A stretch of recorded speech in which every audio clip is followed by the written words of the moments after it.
our superannuation funds now, one superannuation fund, but it's typical of the others, are now investing 7 out of every $10 that's going into superannuation offshore.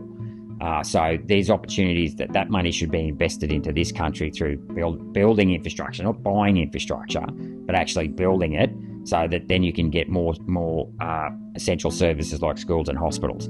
And from this great state of Queensland, I'm old enough to remember what the National Party Joh Bjelke-Petersen did when he opened up the Bowen coal basins in central Queensland. When he did that in the 60s and 70s, he basically started to create 3 forms of income for the state: coal royalties, the royalties from the freight trains, and then the port charges from the ships that went offshore.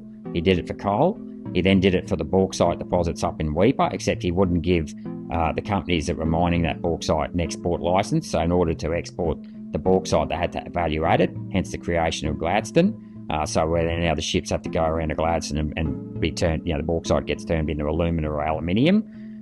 So that generated more revenue there, building dams, all of that sort of thing. So building infrastructure creates opportunities and then for jobs. And by building infrastructure, for example, you take coal-powered fire stations, you're not just generating revenue for the state. The more coal-powered fire stations you have, the more supply you have, you're pushing down the price of energy. Energy feeds into everything. It's an input cost for everything. It makes it easier for our businesses to compete.